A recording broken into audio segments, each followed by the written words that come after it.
Welcome to Clearing the Clutter Inside and Out with Julie Caraccio. Every Tuesday at 1 p.m., Julie interviews experts on all areas of clutter: physical, mental, emotional, and spiritual. Learn easy-to-implement tips on how to release clutter and get organized to create the life you choose, deserve, and desire. An award-winning professional organizer and coach, Julie also shares suggestions to help you live clutter-free for a more joyful and fulfilling life. Looking to change your life? Are you ready to release all your clutter, physical, mental, emotional, and spiritual? Our Declutter Your Life is a year-long how-to, go-at-your-own-pace workbook course to guide you through the process of clearing clutter. Also available by 3-month individual topic. Learn more at reawakenyourbrilliance.com. I wanted to share a wonderful interview I did with Geralin Thomas on hoarding versus collecting for Reawaken Your Brilliance. Geralin is not only informative, but fun to interview. What's chronic disorganization? What's hoarding? What's collecting? How do you know the difference between all of those and when you've crossed the line and it might be too much? We're going to learn about that and much, much more from our expert guest tonight. Geralin Thomas is a certified professional organizer, chronic disorganization, and a level 5 master trainer, but her true superpowers are her warmth and humor, which are useful when working with clients and coaching new organizers. Geralin enjoys sharing the marvels of organizing on Twitter, Facebook, and Pinterest, as well as on her blog, Managing Modern Life. A Tar Heel fan and graduate from UNC Chapel Hill, Geralin makes her home in Cary, North Carolina. She's a past president of the North Carolina chapter of NAPO, and if she looks vaguely familiar, perhaps you know her from her A&E TV's Emmy-nominated show Hoarders. Now, Geralin did not include this on her bio, but I'm a sleuth and found this out. She is one of 24 professional organizers worldwide, think about that, 24 in the world, to achieve the designation Master Trainer from the Institute for Challenging Disorganization. Welcome, Geralin. Thank you, Julie. We are in Geralin's in the studio tonight. We're going to have some fun. Now, I have to give a shout out to Geralin because when I first started my professional organizing business, she served as a great resource. So if you're looking for someone, and you know, it's true in the bio about warmth and humor, Geralin's kind of like the Tom Hanks of professional organizing. Oh. You never hear anything bad about her. I posted about this show on Facebook and saw someone and reposted, and they're like, yeah, Geralin's awesome. So thank if you. you're looking for help, check her out. But we've got a lot of stuff to get started on and talk about. Yeah. So collecting, hoarding, chronic disorganization, where do we start? How do you define it? Let's get started with that. Okay, so one of the most common things people always want to know is, like, they expect me to be able to diagnose them. Am I a hoarder or am I a collector? So the very first thing is I am not qualified to diagnose anybody, let alone your problems with hoarding and collecting. So you have to see a qualified mental health professional to get a proper diagnosis. And the other thing is professional organizers cannot treat people. So we aren't necessarily as concerned about the symptoms nor the diagnosis. Instead, we like to take care of, what's going on there. So a couple things about hoarding. Just because you have, stacked up dishes in the sink for a few days, or you've got way too many salt and pepper shakers or anything like that, that does not necessarily make you a hoarder, okay? The thing that sets somebody with a hoarding disorder, which is actually the more polite way to phrase it, the politically correct way to say that, is someone with a hoarding disorder. You wouldn't refer to somebody with an eating disorder as the bulimic or the anorexic. So we try to be a little bit more respectful once we know better. But they have a hard time discarding anything, whether it's valuable or of little or no value at all. So that's the first thing. The other thing that typically I look for when I'm walking around somebody's home or apartment or office is that they have so much stuff in their rooms that it precludes the use of what the room should be used for. So in other words, there's so much clutter on the bed that the person is not sleeping in the bed. There's so much stuff in the bathroom that the tub or toilet or sinks might not be functioning. There's so much stuff in the kitchen that the person actually isn't cooking in there. So that's another thing that sets it apart. And then it usually is an isolating disorder, and people tend to start slowly withdrawing and not letting people into their homes. So that's, in a nutshell, I mean, that's a really oversimplified version of what a hoarding disorder is, but... I actually worked with someone once and referred her to you because what I thought was very interesting, she had gone to, it might have been and I know they changed the name, it's the Institute for Chronic Disorganization, that they had gone to their site and they said, well, if you have 14 inches or less, you're not a hoarder of clutter in the hallway, but if you're at 15, then you're a hoarder. And they had 14 inches, and I was like, you know what? And I'm very clear, I don't work with hoarders, and I said, I actually referred you. And so what would you say to someone like that? I mean, again, encourage them. Right. And the other thing that I know, there might be someone out there who's not a hoarder, but a loved one of a hoarder or a friend that wants to get them help. So what would you say to that? So, everything, these rules are so rigid and stuck in place, and people get really hung up on, like, a quarter of an inch difference, what is going to make it or break it. But, again, I'm not always so worried about that, Julie. I want to know why the person wants help, why they're reaching out, what about their life is most unpleasant, and how do they want me to help them? That's one of the other things. I will not go work with somebody unless they want help. Now, fans of the show know that the therapists and the organizers are working with family members and friends who don't necessarily want help, but it's usually in a crisis situation, meaning the landlord is coming in to evict somebody, the children are going to be taken away by DSS, something like that. So I'm not such a huge rules follower. And again, that's really the domain of the social worker and mental health professional. Now we've got a comment here from Dr. Bill, and we've got a comment from Cindy and all. He said this hoarder show concerns him. He said he had a patient on the show, and after the show, they got worse. And Cindy said, I was a hoarder and organizer. Helped me, and I feel so much better. So first, Cindy, congratulations. Absolutely. If you were a hoarder and have come back from that and gotten your life in order, congratulations. That's really wonderful. Okay. And to Dr. Bill's comment, I can't speak. I don't know exactly, which person he's dealing with, but there have been, I think the show is not for everyone, and I think you can't predict what's going to happen. And, I'm apologizing on behalf of whatever happened. I don't know the situation, but anytime you disrupt somebody's life, it could be, they could have post-traumatic stress disorder. There could be all sorts of things going on. So I can't speak directly to that, but I'll apologize just in case. How's that? Well, I look at someone like Lindsay Lohan, who, the state I left, California. Is it any wonder why? I mean, in all honesty, here's someone who obviously has drug and alcohol problems and severe issues and has been to rehab and can't get help. And I mean, until they she several times has relapsed, so I would think that that's kind of the same thing. Well, the recidivism rate is high. There currently aren't any medications known to really put a quick fix on a person with the hoarding disorder. Cognitive behavioral therapy does seem to work well, but it's a long process, so there's no quick fix. Right. We have a comment from Mike who says the show didn't cause her to get worse. So let's talk a little bit about these three factors for when this was, I believe, that on your blog for collecting. Perceiving value, maintaining functionality, expressing pride and joy. And that kind of your little cheat sheet if it's gone too far and with collecting. So talk about that. Okay, so going back to the difference between somebody with a hoarding disorder and a collector. So one of the things is a collector is almost always really proud of whatever they're collecting. And we know people with cuckoo collections, right?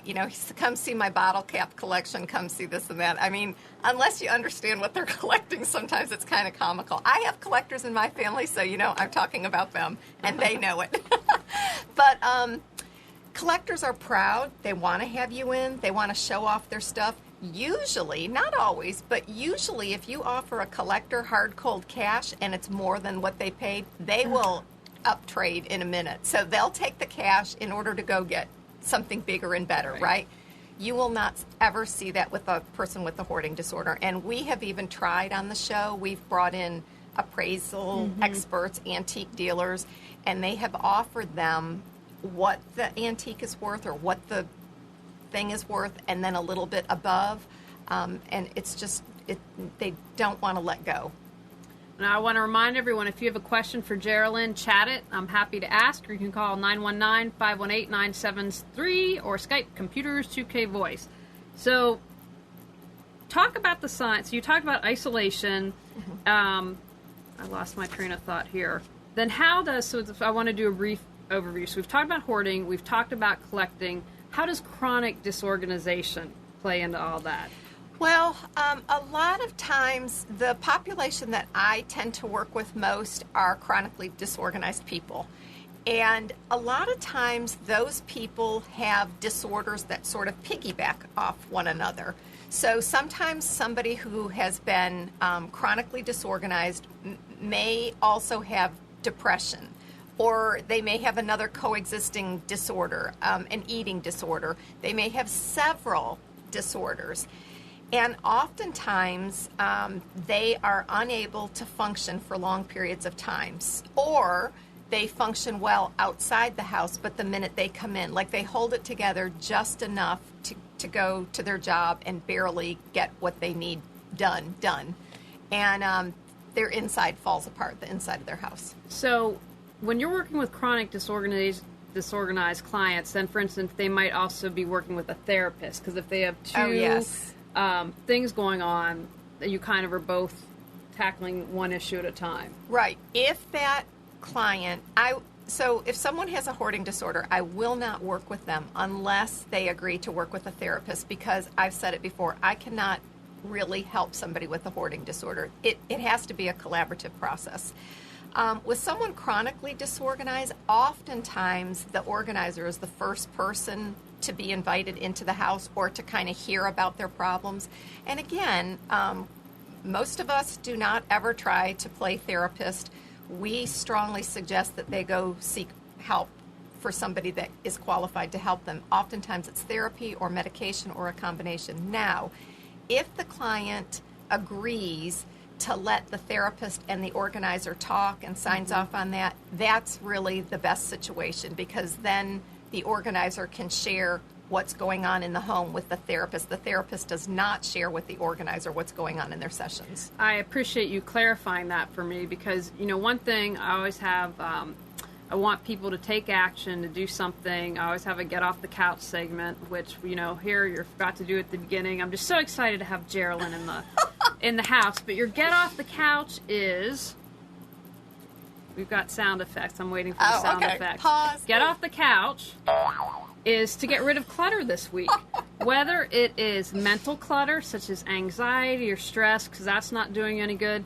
Emotional clutter, who drains you, who is a taker and doesn't give you anything. It's time to get rid of those people. And also the physical clutter that we're talking about here with Geralin, whether it's your beauty products, your kitchen, your cell phone, all of that. I want you to take something this week and get rid of clutter.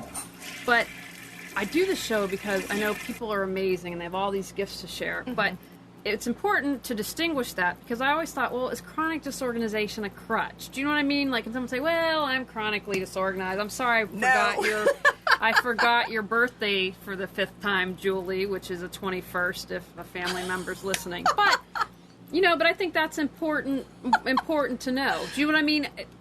Yeah, I think you can see my larger point, that sometimes something becomes a crutch, right, and it allows us to stay stuck, and it doesn't allow us to move forward. Because there's a term in, dual diagnosis, which is a lot of times alcohol, drugs, or there's alcohol and eating disorder or something else. So it's very interesting that in chronic disorganization, because I don't think that's well known. I mean, if at your level, perhaps, but... I think if we were even, to take a survey of POs, not everyone would know that. No, and it's not a 100% thing, right. But it's interesting because sometimes people, I think a lot of people are really intuitive, and they'll kind of start reaching out and asking, I call them the feeler questions, like, do you see this with your other clients? And oftentimes that's a really good opener for me, because I'll say, I do see it in other clients. And sometimes the people that have gone for, an evaluation or a second opinion, they've been diagnosed with ADHD, for example, or whatever it is that they're, Yeah, so it's helpful. And also, I want to add one more thing. For anybody having trouble, like deciding where to start or feeling overwhelmed, I have this little sheet that is a free download on my website. It's called Declutter in a Jiffy, if you put that in your browser. And it has all of these little things that you can just start decluttering, like wire hangers, plastic stadium cups, sweaters with fuzzballs on them, whatever. I have no sweaters with fuzzball. Now, we've got a couple comments here. Homie wants to know, where does the disease come from? Yeah, that's actually a great question. Let's talk about the trauma. Oh, this is interesting. And also, is it getting worse or better in our society? Okay, homie, you asked like a bunch of really... I could have a 1-hour show on just his questions or her questions. Okay, so where does it come from? I don't know. But there's something called the DSM-5, and it's just out this month, and that's the Diagnostic Statistic Manual, and it's the 5th version of it.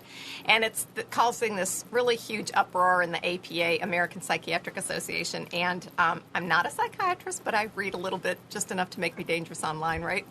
But some of the scuttlebutt is because we're over-diagnosing. Like everybody now, whatever you have, there's an official term for it. And one side of the coin says, it's just another ploy to get medicated. And now kids aren't allowed to be kids. Every scratch they come up with, there's some big name for it. So that's one side of it. But I have to say, from the side that I'm looking at it, which is a professional organizer, having hoarding separated out as its own diagnosis is a really good thing. And the reason is because it doesn't really fall into the other categories. It used to be under the umbrella of OCD, which stands for obsessive compulsive disorder. But as of right now, it's no longer under that umbrella. It's its own diagnosis, and it doesn't mimic other things. And we do know that OCD shares some genetic characteristics, but it's more of a recessive trait. Hoarding does not seem to fall into that right now. The statistics and research is showing that hoarding actually can be and is often inherited and runs in families. Obviously, those two things mean the same thing, don't they?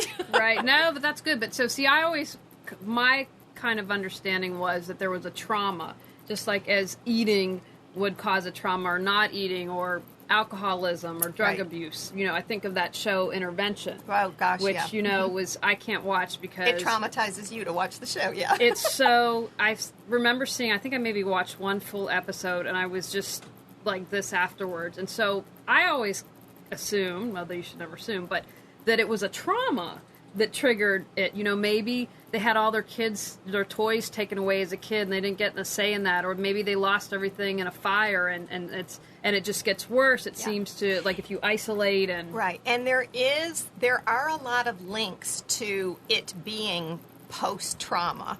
And one of the things that Dr. David Tolan up in the Boston area shared years ago at a conference, and I've always remembered this, is especially when it's becoming more aggressive in midlife, it's probably always been there, but something that happened, meaning something traumatic, has triggered that, and it kind of lies dormant. I shouldn't talk with my hands. I can see them flying around on the screen. But then it starts to manifest itself. And that kind of makes sense if you think about it, especially, I don't know if homie's dealing with somebody that, maybe in the family. But for those first few years of life, that first 18, you don't really have a big budget to go buy a whole bunch of stuff, and you're under somebody else's roof. So what does your mom do when you go to school? Probably chunks things, right? Then you're in college, again, lack of space, lack of funding. But as you age, we typically have a little more time and space and money to acquire things. So that's usually when you see that acquisition start getting more and more aggressive. Now, the follow-up question, is it getting worse or better in society? Do you have a thought on that? I don't think it's getting worse. However, I think now that the door is blown off the hinges, I think a lot more people have a word for that. I know years ago you used to only hear, oh, so-and-so is a pack rat, like an extreme pack rat. Now you don't really see that so much, and we know that pack rats love their stuff, but it's not to the point where there's squalor in the home or they can't function. So I think there's a couple things that do make it a little more easy. We have Goodwill stores, we have dollar stores. We have a lot more accessibility to acquiring things.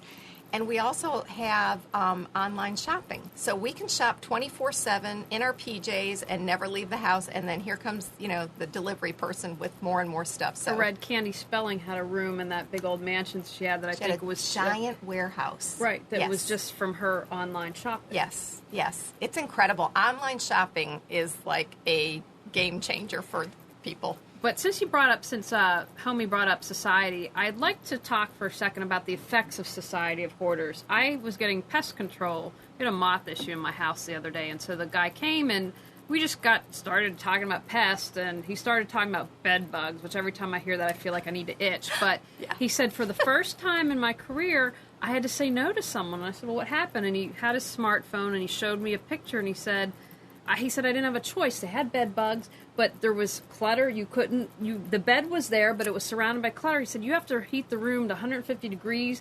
I said, we can't do this until you move everything out. Mm-hmm. And he said they were really upset. But then I thought, I hope they're not my neighbor if they're moving out the boxes with bed bugs. Does that mean I'm going to get bed bugs? So talk a little bit about, because some people think, oh, it's just in the family, it affects whatever. Mm-hmm. It affects all of us. Okay, so this is like one of my favorite topics, the sociology of hoarding. So a couple things. First of all, for any Hoarders fans, I did work with a family with bed bugs. And do you want me to go there for a minute? You do, but I'm going to tie my hands because I'm going to start to itch. Yes. Okay. All right, so the episode that the gentleman I worked with was named Bob, and I want to say it was in season 2 or 3. And if you're on Netflix, you can probably look that up, or I might even have it on my website. But anyway, Bob was a father of 4 children, married to a woman, Betsy. Bob is a social worker, was a social worker, right? So ding, ding, ding, mandated reporter. And his wife, Betsy, was a home health care nurse. So they homeschooled their children. They think they went somewhere and bought a piece of used furniture, and they think that's how the bed bugs came into the house originally. And bed bugs are fantastic hitchhikers. They're the best. Are they? Okay. Yeah. Oh. So you can get them from an airplane seat. I mean, it's really, the more you know about them, the worse, you'll be scratching for the guy days. said, do you want me to tell you more? And I said, no. I said, we're done. Right. Okay. So Bob brings the piece of furniture in. Before too long, his whole home is infested with bed bugs, and he's up in Pittsfield, Massachusetts, so it's cold. He moves his family into a tent in the front yard, and they sleep in the tent, and guess what happens? The tent gets infested with bed bugs. So this is when the neighbors, it's getting to be October, and the neighbors start calling. And P.S., Bob lives in a super supportive community. He has the most fantastic neighbors and church friends. So they're very understanding and compassionate, and you don't always have that with people with a hoarding disorder.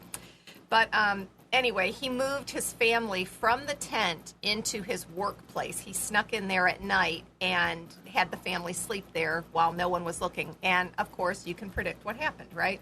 So we had to declutter the entire house. That's what the episode is about. I'm pulling stuff out, and we're trying to let go so that the exterminator could come in and exterminate and get rid of the bed bugs. And we're fortunate. Now dogs are trained. They have a super sensitive snout. They can smell bed bugs. We have all kinds of detection devices, but I have to say they are miserable to get rid of. Thousands of dollars. And the guy is right. You heat the place up, and you have to remove artwork, candles, crayons, perfumes, lipstick, anything that'll melt. I mean, it's a lot of work. It's very expensive. But then that costs Bob money, Yes. or hoarders money, Right. which, It cost his office money because they had to decontaminate that. It cost me money, Julie. I had to pitch my clothes. I wouldn't. Here's a behind-the-scenes story from Hoarders. Little embarrassing. Maybe off color. Stop me. Stop me if I'm going to embarrass myself. But we wore these disposable Tyvek suits that you go to, the thing and paint in. And it was freezing in October. I mean, I was like the whole time. And it was Dr. Elizabeth Moore. She was the therapist on site. And we wore thermal underwear because we knew it was going to be cold. We had these Tyvek things. Both of us stopped at a gas station in our rental cars. We put garbage bags over ourselves to drive to the gas station and stripped down into nothing but our coats and zipped them up and drove home like that. And these people were in the lobby of the hotel, and you could just tell they were giving us dirty looks. Like, who are these disgusting women? Like, we had bare legs.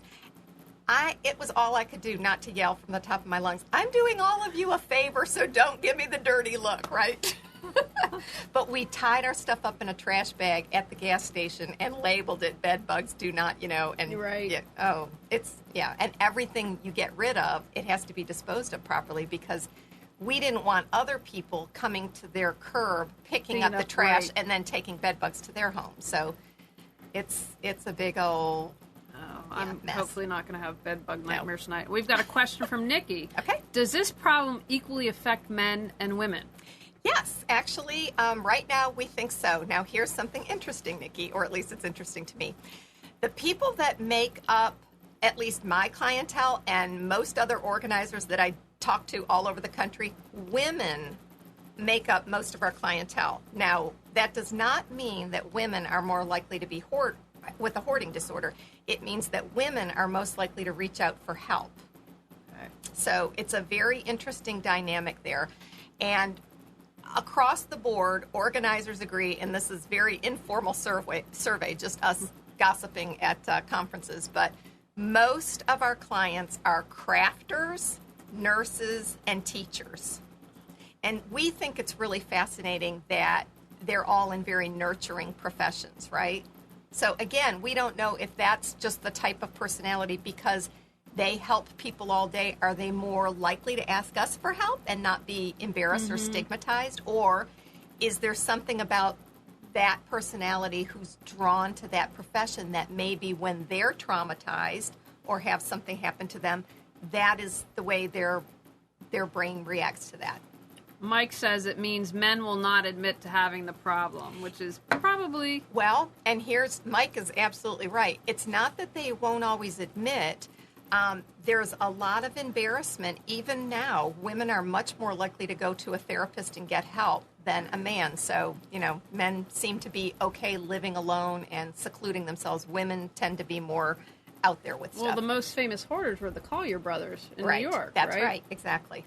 I want to remind everyone, if you have a question for Geralin, chat it in or call 919-518-9773 or Skype Computers 2K Voice. So tell us about your handy-dandy chart. The 3 hallmarks of chronic disorganization, hoarding, and collecting. Well, it sounds like you've done your homework, so why don't you tell me what you want to know about it? Yeah. You just, I think it's on your site, yes. It's a tool that can help people. Yeah. So if you talk about that a little bit. That chart is kind of borrowed from a lot of stuff I read. So I just put together kind of simple columns and rows of what determines, what makes up a person with a hoarding disorder, collecting, and somebody who's chronically disorganized, because there was just always people with questions about it. So one of the things I pointed out right away is that people who collect will often have you in their house and show off their collections.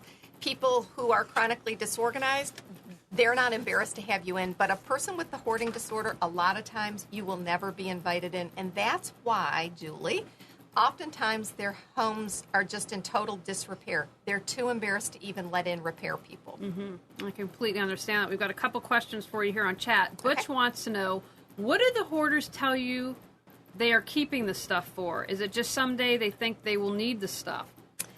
Okay, whose question is that? This is Butch. Okay, Butch. So, Butch and I could probably have a nice long conversation about this, but you're right. So they think they're going to need it someday. Another reason is they are often extremely sentimental. Another reason is they want to save the planet. So, Julie, that's something probably you could relate to. I get that a lot. Is green organizing, about collecting junk? And I say no, it's not. Right. But, yeah. They feel responsible. So one of the, if you, again, are a fan of the show, if you saw me working with Carrie Lee out in Seattle, Carrie Lee had buckets of old corks and buckets of twist ties from bread and just a lot of things that, I looked at and said, this is taking up a lot of valuable real estate. So why are you saving this? I said, let's just recycle this, donate it, trash it, whatever. She would not let it go unless, and period, she would not let it go. But oftentimes their excuses, they want it disposed of properly, or they want it to go to a specific person who's going to value it as much as they do. So you've got the eco saver, you have the person who is a sentimental saver, you have the I might need this someday saver, and then the other reason is I paid a lot of money for that, I can't let it go. So, even though... it goes really beyond that in the sense that because you can... it's an excuse. Right. Absolutely. Now, we've got a question here from Susan T. Will those with hoarding disorders bring their hoarding tendency to the workplace, or are they able to function normally? Well, that's about a 50-50. So oftentimes they can compartmentalize things. So we know that another colleague here in the area, Janice Russell, who also works with people with hoarding disorders, we each have a lot of what we call high-functioning people with the disorder. So we have judges, doctors, lawyers, physicians, dentists, who their homes are chaotic and their offices maintain order. But it's often because someone in that office is holding it together for them. Okay. That makes sense. Mm-hmm. Now, what would you say to someone that's a caregiver out there? Talk about the effect on them if they're like, hey, what should I do? And also maybe address, I believe there's a group for children of hoarders, but I remember seeing the episode once and just the kids and being like, just my heart broke for them. It is heartbreaking. It's, you mentioned the community a while ago with the bed bugs thing, but also think about the landlords who rent to people and they don't have any idea that the person has a hoarding disorder, and then P.S., cockroaches, vermin, lots of problems on shared walls, even the backyards. So when you evict these people, they often don't have money and resources, and the landlord is stuck with the cleanup bill. And it's not just, have the carpets shampooed and paint the walls. It goes a lot deeper than that. So that's one problem. And now I forgot what the heck you asked me, Julie. About how it affects, or what would you say to the caregivers of a hoarder or family, friend, or concern? Talk about the kids and your thoughts about that. So a nice group for support if you are an adult child of a person with a hoarding disorder is Children of Hoarders website. It's a fantastic resource. They have a forum. The people that run it are very well respected, and they are indeed adult children of people with hoarding disorder. That's a good website. As far as caretakers, if your partner or your spouse has a hoarding disorder, I would encourage you to be in a support group. There's nothing easy. There's no solution. It's a constant battle. It's a lot of money, and it's very stressful on a relationship. I had a client that who was really great, and I suspect her husband is well on his way to being a hoarder. I mean, it wasn't like the attic was packed, but it was creeping. Right. So we were just carving out a space, but I remember he's a Tar Heel fan. Maybe it's a Tar Heel thing, but he had like playing the Tar Heels. Tar Heel Coke or Pepsi can. I don't know if you all have special, but I was like, and I actually worked with the wife. I'm like, well, let's carve out a space for you because I was like, that's something like, but this is the direction it's going in. And so you could just see how stressful it was. Oh, yeah, absolutely. And, I keep bringing up the show, but there's a lot of good examples of what it's like. I did not do this show, but David Tolan was the therapist on the show, and he's really phenomenal with people with this disorder, and he's very well respected in the hoarding community. He worked with a man named Bill up in the Massachusetts area, and Bill and his wife and his daughter lived together, and Bill had several townhouses that he bought years ago and never, ever rented them out. So it was thousands and thousands of dollars accumulated over years that could have been earning him money, but instead he was just leaving his stuff in there. And it's the same with storage units. I mean, people will say, I can't afford to have an organizer, or worse, I can't afford a therapist. But meanwhile, when we do their finances, they are spending, $20,000 a year in storage. Well, you could afford a therapist with that money. Right. What would you have? It's kind of hard because I would think that every individual is different, but is there kind of a timeline that, hey, it usually takes a year of therapy and then someone, or it's kind of too hard to... It's funny because that is my big pressure question for therapists. So Michael Tompkins is on the West Coast. He's a San Francisco-based therapist, and he also is the author of Digging Out, which is a phenomenal book if you have a hoarding disorder or are trying to cope with somebody. Michael Tompkins employs the do no harm, which is actually from addiction and substance abuse. So when you're working with people, the premise is that you will not do any harm to them. You're not going to take them out of their house. You're not going to remove tons of stuff. It's just getting the house good enough to keep it safe. So, it's really... I don't know. Because someone could have a relapse. Exactly. So it's kind of hard to do that.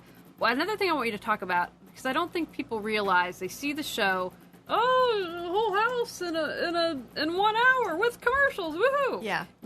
But you have a team. I mean, you're there for, I think people don't realize, and even if you're not a hoarder, but say if you have that garage that you can't park your car in because it has so much, it takes time and effort. It so takes talk money. about that. Okay.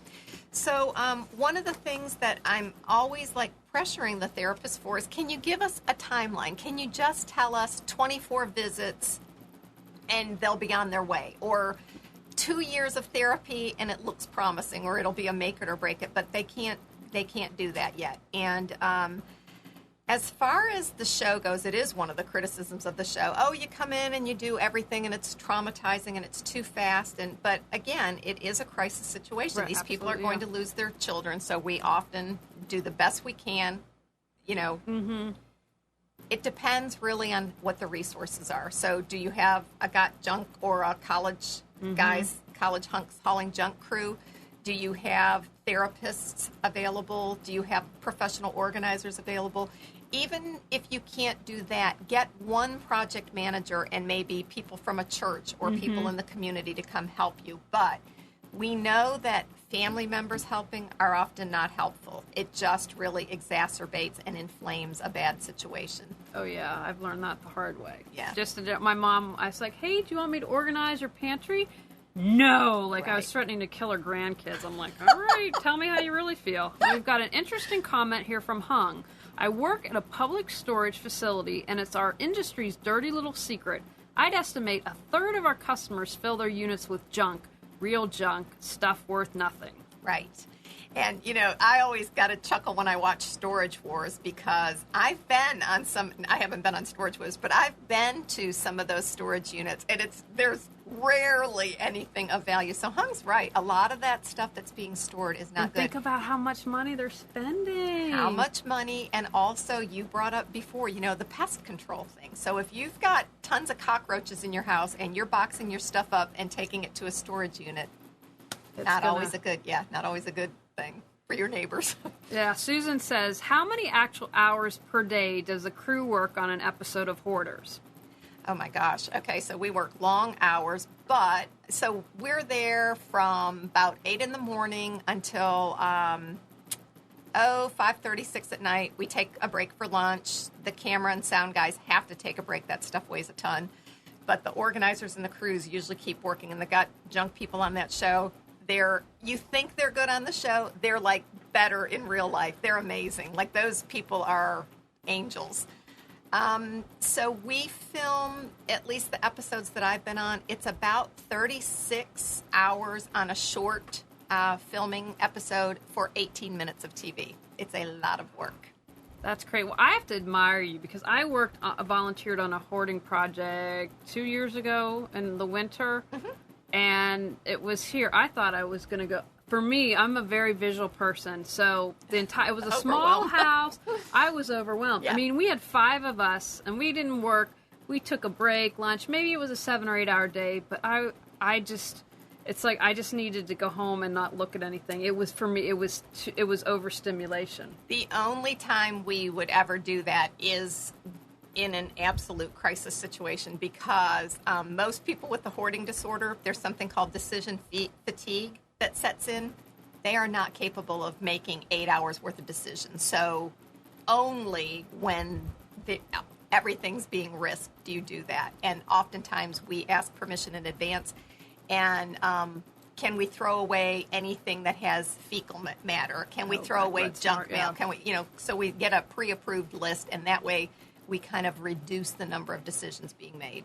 Hung says we have customers spending $20,000 to $30,000 per year to Yeah. store, and again, that's your thing about Therapy. hiring therapists. Now, someone wants to know if our producer's a hoarder, but Geralin does not disclose. She has a confidentiality agreement with all her clients, so we're not going to answer that. But thank you. And remember, I'm not qualified to diagnose. She's It not would just be qualified to diagnose. What would you say are the biggest obstacles for hoarders or collectors or someone with chronic disorganization? If you could say, you know what, these seem to be common things that are challenging for people to get over. So the number one thing that at least I see with my clients, and I know other organizers, so I don't know what the therapy spin would be, but for me, it's something I call ANTS, A-N-T-S, automatic negative thoughts. And so that would mean, Julie, let me help you declutter your computer. No, I don't want to do that because I might need something. Okay, great. Let's go to the coffee table and do that. No, I don't want my coffee table done because. So in other words, anything that's suggested, they have a reason why it's not going to work. Automatic negative thoughts. That's my number one obstacle with people. That's really interesting. Now, but would you say then the negative thought is a result of trauma? Or do you Again, think I'm that's probably a personality? Yeah, It's kind of hard. I think it goes along with this disorder. That's what I think, because I work with a lot of other people with other mental health disorders and challenges, and it seems to be more prevalent with somebody with a hoarding disorder. Sometimes you run into that with people with depression, but oftentimes with depression, they will give you the leeway and say, "I just can't deal with it. I'm exhausted. If you make the decision for me." So there's a big difference there. Can you talk about, do you know any with clients that you've worked with some specific trauma that caused hoarding? Like, for instance, abuse. We talked earlier about having, toys taken away, but were there things that were a little, I don't want to say more serious, but just a little more, again, like abuse or anything like that? Have you noticed that? Yeah. So a really interesting one from TV that they were pretty sure, and she's actually completely changed her life around, and I'm still in contact with her a lot. Yay. So if you can get a hold of the episode with Gail in it, and Dr. Scott Hannon from Boston is the doc, and she gave us a run for our money. Gail was ornery and obstinate and wonderful in every quirky way that you want a client to be. So, and of course, that makes fun TV, right? So Gail collected wooden toilet seats and old lunch pails, and she just had this wild collection of stuff. But she was, in the beginning, she was kind of coming across like a curmudgeon.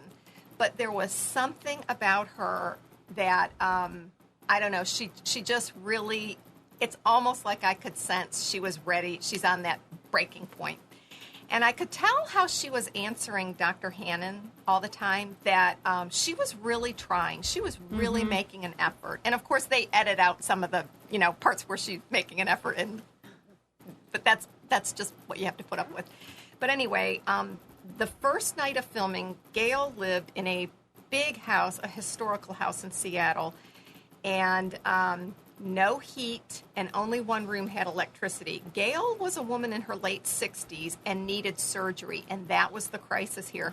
The medical folks would not let her go back into her own home because it was in such bad condition and freezing. So we started one day decluttering, and she, like I say, gave us just a bad time all day long. But that evening, the organizers and I hung around with her, and we were starving. I mean, we just worked so hard all day, and we decided to order a pizza. We asked her if she would mind if we stayed later after all the camera crews left and we continued working, because we knew we could make progress on this house, and there was a lot of progress. And I didn't want her to come home to this freezing cold house. It really bothered me. She said yes, and we ordered a pizza, and we said, would you like to join us? And she came, and remember, this is a no-heat house, so it's like you're doing this with your pizza. And the minute you open the box, it's like the heat is all gone, but when you're hungry, you're desperate, you'll eat anything. Well, she started crying while we were eating, and I remember thinking, oh, no, maybe we've, crossed the line. Maybe this is so inappropriate. Maybe every boundary has been busted here. But what she was crying is she said, I haven't had anyone in my house in 25 years. I know I'm going to get emotional just saying this. And she said, it just feels so good to share a meal with people. And she said, and this was very grandmotherly, she said, I really forgot how fun it is to be with girls and have girl talk and all that. And I'm thinking, wow, you forget those little moments. And we finished the pizza, and we told her to go up to bed because it was really dark and cold, and that was the only place she had an electric blanket and a hot water bottle and all that other stuff, so we knew she had to be freezing. We continued to work a few hours, came back the next day, and it was like the next day she started letting go of more and more and more. Wow. By the time we left, she still had a ton of work to do, but for 2 years, she's continued to make progress. Her house is completely done now. She just sent me pictures at Christmas. It was phenomenal. Yeah, that's really wonderful. We've got a couple questions on. Susan wants to know, Geralin, have you ever experienced trash-alance and had stuff fall on you? Trash-alance happens to be my word. Thank you. I know that Susan's an organizer. And, I make up all kinds of little vocabulary words on the job. I have hoardnasium. That's where you... it's like a gymnasium full of obstacles, but you trip and fall all over stuff in your room. I wear hoarderoys on a job. That's washable corduroys. Yeah, Susan's being a wise guy. Thanks for listening, Susan. That's fun. Yeah, I used trash-a-lanch on my Facebook page the other day, and Susan caught it. I like that. I've never experienced trash-a-lanch. I might be able to get a little trash-a-lanch going if I pulled something off the shelf up here. I don't think that's going to happen, is my guess. Now, Anne wants to know, actually, earlier in the show, we talked about the definition of a hoarder, and Geralin talked about isolation and not being able to let go of stuff. She wants to know, how would you know if someone is a hoarder or keeps things they do use in their work and do need occasionally, or buy stuff that needs fixing but doesn't have time to fix it? Now, I would love to know, because my fiance is the Imelda Marcos of tools. Now, however... He can do just about everything, and so I understand if it's a little bit, like he had pulled out a knife the other day and had the little kit, so I was like, okay, but that's a good question. So if they use things occasionally, what would you say to that? I mean, because that's his thing. I'm going to say it's not hoarding, right? Because it has to be causing an extreme amount of pain, difficulty. It's chronic. It's been going on a while, and you're out of space. So if this person, anybody who's still sleeping in their bed or cooking in their kitchen or using their bathroom and can navigate down around their tool bench, that's just not somebody with a hoarding disorder. That's just somebody who likes to have a lot of stuff. Right. And well, you know what? He fixes everything in the house. Yeah. So I'm Send him to cool my with house. them. That's great. He is, when on our first month, he's like, do you want me to redo your floor? I'm dating him like, redo my floor. Come on over. Is that when you said I'm going to marry this guy? No, it's actually at Christmas time, but close. Okay. What do you think about something like extreme couponing? To me, I think that is a form. Like, again, I couldn't. It's so organized, though. Wow. But I get what you're saying. Who needs 90 tubes of toothpaste, right? And, I mean, yeah, that just, I can't watch stuff like that. That just really, like, again, I have maybe a 10-minute thing, and then I'm like, I'm gone. You can't watch, and I can't stop watching, so I'm the opposite. But probably not hoarding, because they can let go of things. It's not ruining the rest of their lives. There aren't relationships, but there's a lot. That's a show for somebody else, not me, but it's a fascinating, that whole, yeah. It's almost like a gambling high. Like they get the high, being able to pay $1 for $1,000 worth of stuff or whatever. Well, guess what? You just said something that nobody else who's ever done this interview has said. And they think that people with a hoarding disorder, as I said, they used to think it was OCD, but now but they know that the same part of your brain, and it's not a gambling disorder, okay, but the urge to go get something, like say the UPS person pulls up that little wee, it's here, is the same part of your brain as when you like win something gambling, or scratch off a lottery ticket and wee, I won 50 cents or whatever it is. So yeah, there's something about that. That's really interesting. Yeah, but I can understand that. Now, I want to remind everyone, if you have a question for Geralin, chat it. She's happy to answer it, or call 919-518-9773 or Skype at Computers 2K Voice. So you mentioned earlier, if someone has a loved one that they believe is a hoarder, a support group would probably be the first step for them to take. Yes, and there are clutter support groups, there's squalor support groups, there's Children of Hoarders, there's Messy's Anonymous. Those are just a few of the online. Now, talk a little bit about, I don't work with hoarders, and I make that very clear, but if someone's out there like, okay, you know what, I'm going to spend the money to hire someone that can help me, how do they know to find the right professional organizer? Okay, so one of the things to do is go to your browser and type in professional organizer, hoarding expert, or chronic disorganization expert. I would suggest going to the website challengingdisorganization.org. And then in the search tool, you will be able to put in your zip code and then look for a specific type of organizer, and at least look for somebody credentialed who has hoarding experience. And when you're interviewing that person, I would ask, how many people have you worked with? What therapist do you collaborate with? That is critical to me. Okay. And, have some measures in place, because there's a lot of people out there right now who think that they are doing the right thing, but you can do more harm than good. So you don't want that, especially with an organizer. You don't want them ruining every bit of trust that's built in. Oh, right. Absolutely. No, I think that's kind of back to the therapist or the organizer talking about, said do no harm. Right. As being Dr. Tompkins. As being the first thing. Talk a little bit about your level 5 master chronic disorder. What's going on with that, and what exactly does that mean? And because that's, pretty prestigious to be one of 24 people in the world. Thank you. Yeah. There's more people in training, which is good, and it's through the challengingdisorganization.org website. It's basically, there's different levels. So the first level, you can achieve a certificate, and it's usually in chronic disorganization. And then you start slowly working up. The next, there's a few more certificates, and then the third level up is the CPOCD. That stands for Chronic Certified Professional Organizer, specializing in chronic disorganization. Level 4 is where they flip the tables and you are coaching someone else. So the third level is someone is coaching you for about 18 months.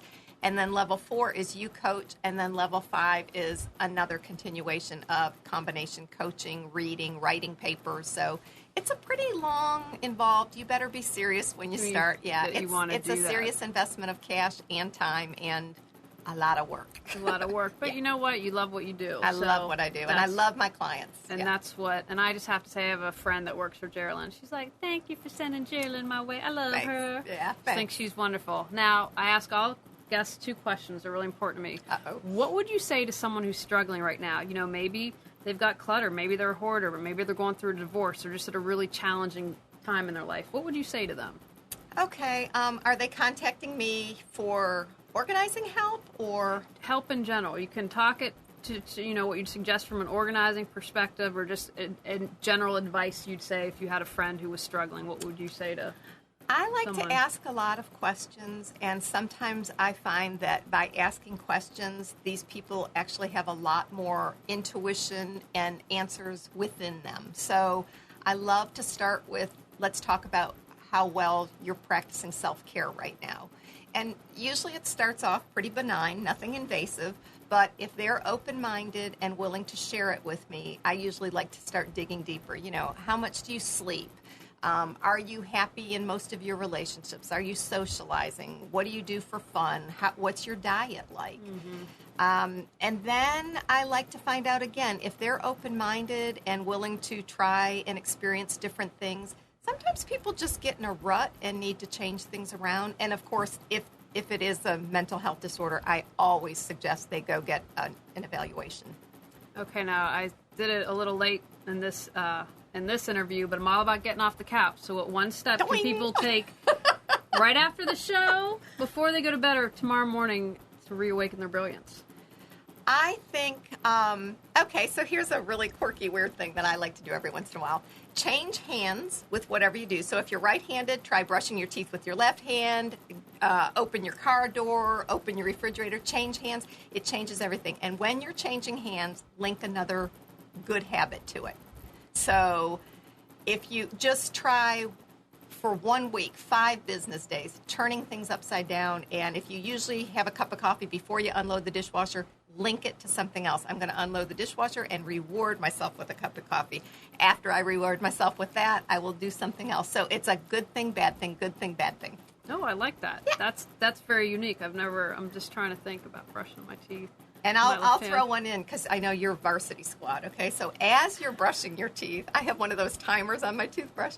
I'm now doing leg squats. Well, for 2 minutes. Ooh, so I'm thinking, that's really good. It's not going to change much, but it's a good, it's a good. I have a wedding dress that I need to get Julie. into. Less than 4 months. You can do jumping jacks while you're brushing or something I cardiovascular. like that, although the squat thing's really good. Yeah, because, your legs are your biggest muscles, right? Get those moving. Now, Susan says, I just want to thank you veteran organizers who've opened the doors for us newbies. Oh, mwah, Susan. Which is so, yes, isn't she great? Yeah. Seriously, if you're considering being a professional organizer, this is your best resource. Now tell us your website, where we can find out more information about you, if you have any classes, anything that's coming up that you want to tell people about.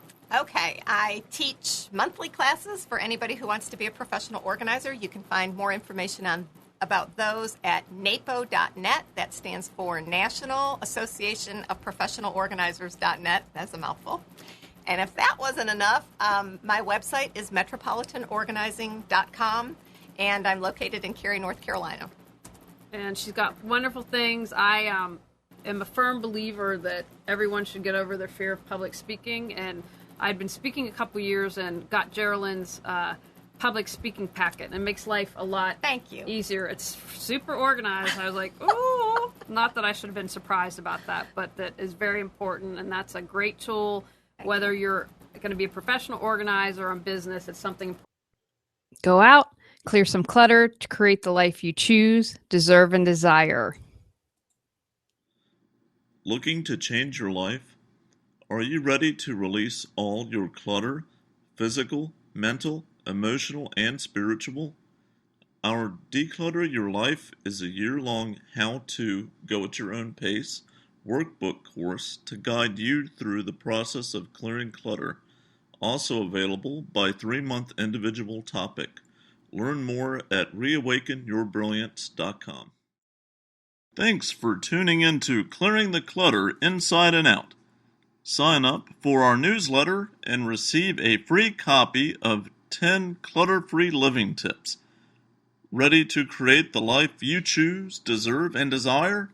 Learn about Julie's coaching, ebooks, online monthly decluttering classes, how to organize your life, office hours, and her unique clutter-free living mastermind at reawakenyourbrilliance.com. You can also watch all episodes on YouTube or download on iTunes and more. Join us next Tuesday at 1 p.m. Remember, the journey of 1,000 miles begins with one step.